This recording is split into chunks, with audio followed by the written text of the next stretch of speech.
This is Boomer Life on CL 650. You say goodbye, and I say hello.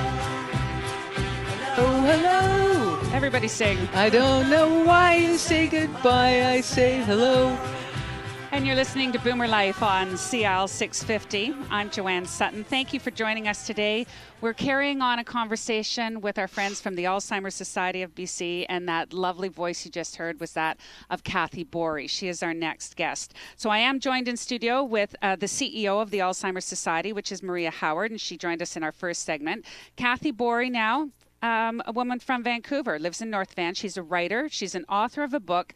It's titled The Long Hello, released at the beginning of this year. Kathy is also a caregiver and a public speaker, and I know there's a lot more on that list of your accomplishments and achievements, but I just want to first say thanks for being here today. Really pleased to be here. Thank you. And thanks for singing along.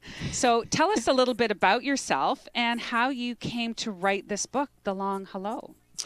Well, it's an interesting story. I'd always wanted to write, but you know how empty those words are, the things you always want to do but never do.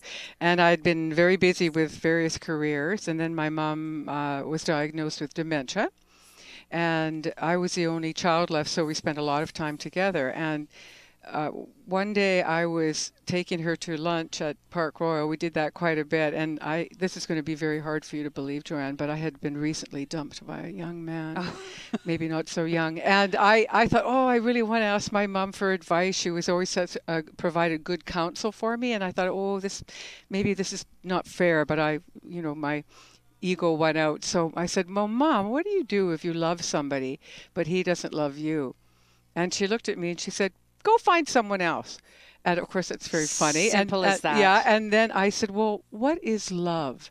And she said, it is the sublime felt between two people in the same working order. And I still have the white serviette that's coffee stained that I wrote that down. And I thought, wow, I don't think I've ever heard a better definition of love. So I thought, what's going on here? And that just continued. Against other heartbreak, she came out with this emerging, poetic, insightful, astonishingly poetic voice, humorous, that I thought, I'm going to start taping her. So I taped a lot of our conversations, and I think, in hindsight, that the emergence of her poetic and quirky and interesting voice served as a muse for my own writing. So I started to write little tiny vignettes around what she was saying, but also around the memories that we both shared, my life, her life, growing up. And I just kept going. And so then I went to the writer's studio at Simon Fraser under Betsy Warland's brilliant tutelage, and there together, put together with a group of people where I studied for a year, a manuscript. Because you don't have any idea you're writing a book. I never thought I was writing a book about dementia. You were just sort of documenting your conversations with your mom. It was history, something that you would keep maybe personally. Yes, and also I knew further than that, I knew that what I was hearing hadn't been heard before and should be heard.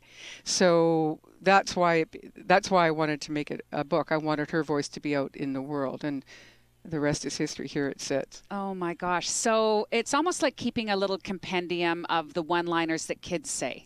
You know, the darndest things and out of the mouths of babes, but it was out of the mouth of your mother. So when you were having these conversations, was she in the depths of the disease at that point? It was throughout her experience with the disease. So, sort of from the beginning towards and then farther along to the end. And sitting at her side, I learned many things. And one of the main things I learned was that if I tried to take over and be the border collie that I love to be, I was going to be in big trouble. So I learned at her side how to follow rather than lead, like you do on the dance floor. That was such a huge turning point, and I've read that about yourself. When did you make that transition in your conversations with her, that you realized you're not there to be correcting her? It's like, oh yeah, you wore that dress yesterday. No, I didn't. And rather than correcting them and trying to educate a person with dementia, how did you actually come to that conclusion that you should let her lead? It's very hard to do, Joanne, because we always want to lead. We always want to correct. We do that in all our relationships, or we take the story back right away. So what happened when this funny little story, we were driving by a Shoppers Drug Mart, which had been there for many years, and she said, oh, look at that lovely new building. And like a complete idiot, I said, well, that's not a new building. That's been there for 20 years. And she was crestfallen. And I'd basically humiliated her for no reason at all. And I thought, what am I doing? Who cares where that building is? Who cares about anything? So that sort of stopped me short when I thought, I've got to stop doing this. But to be successful at that is another thing and a real challenge. But if you're looking to establish rational language and sort of a linear memory with people whose minds are changing, it's just ridiculous. So the way I learned how to try to stay in touch was by following and by remembering not who she was, but who she was becoming, and to maintain relationship with her. Because it's bad enough losing your memory, but people with dementia will tell you that's catastrophic. But to lose relationship and to lose respect is unconscionable. It's not just losing your memory, it's losing your mind. And your relationships. And your mind's going to become something different. So either you go along with it or you don't. So I'll just digress very, very quickly. In a similar situation, the turning point for myself when I was helping look after my mother that had Alzheimer's many, many moons ago, she looked at me one day and said, oh, my daughter Joanne has a dress just like that. I said, she does, doesn't she? You know, and you just rolled with it. So I remember that point in my life where I let her lead. Good. Good for you. Came to follow. So, Maria, just a quick word here. How, on behalf of the Alzheimer's Society, how do you feel about that identification that Kathy has made about allowing those suffering with Alzheimer's to lead, and we follow their lead? Does that go in line with everything that you're trying to communicate? It does, because that's really how you honor any person. And to Kathy's point, that's the honoring in a relationship. And that's really what person-centered care is that we don't look to define that person based on all these labels that they have. We look to who they are and where they are at that moment. And that's how we honor that person and have a better quality relationship. Absolutely. So, Kathy, how did you ever make a connection with the Alzheimer's Society of BC? Well, they invited me to come along today, and here I am. So that's how that connection was made. So you didn't phone them in the years of caregiving for your mom? You never reached out for help in that direction, or? I did a little bit, but that was quite a few years ago. And the kind of programs that were going on, and even the books that were out that long ago, they didn't suit me. I'm not interested in nonfiction how-to books. I want to be spoken to from my heart. So that's a much better situation now. The programs are far more progressive. They involve people with dementia, which I'm a big proponent of. So that whole field has changed a lot in the last 15 years. Also, my mom and I were solo players. We were just like that as people. So we spent a lot of time on our own, and that's kind of what we wanted to do. And you learned from each other. Yes, but having said that, I do know I'm in touch with a lot of people with dementia all over the world who sit on boards, as you know, with ADI, and your board, I'm sure, too. Come to these events, I'm sure, and present to the United Nations. They're the people who are best to be consulted with anything to do with changes their lives. So was your mother able to understand that you were actually writing a book about her? I'm not sure exactly. Well, I wasn't really writing a book at that point, but she knew I was writing, and she was thrilled about that, because there are some writers in my family, but I think she thought that would be something I could do. But she knew I was taping her, and she loved that. That is something I would recommend people do, because when you think about it, when you're being taped, you're being honored, you're being listened to. So for people that are care partners, I recommend that's a good thing to do. It gave her a sense of value. Absolutely, and a purpose to our conversations. Are there any other recommendations you would express to other caregivers that are searching for some answers? It's been a long time since I've been a care partner, and of course now I'm an author. That's my chief role, and a performer. But one of the things I really like that's been happening in the last few years is all the research into art, therapy, and music. Mm-hmm. You'll be very familiar with this. The iPod project. If we'd been around when that came out, we would have done that. We listened to music a lot, but this whole idea of taping music from somebody's era and putting headphones on and listening to it, I've seen the movie Alive Inside. I'm a big proponent of the iPod project. So the other question I had was the title of your book, The Long Hello.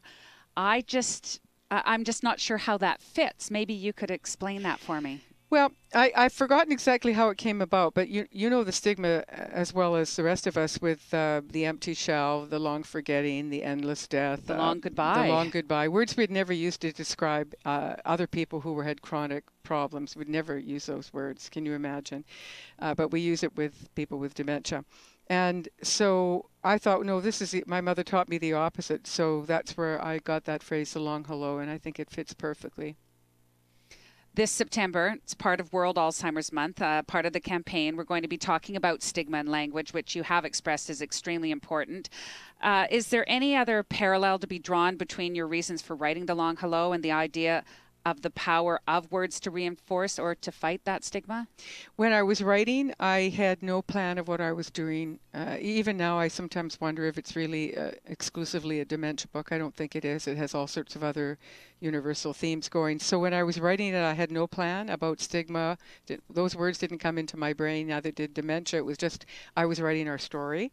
So now, however, having said that, what I heard were words and phrases and an emerging voice in my mother that was not represented in what we knew and understood to be dementia. So I felt that story had to be told. So I think subconsciously I was working towards that. So without giving away a lot of detail about the book, give us one example of something that your mother offered up that hadn't been heard.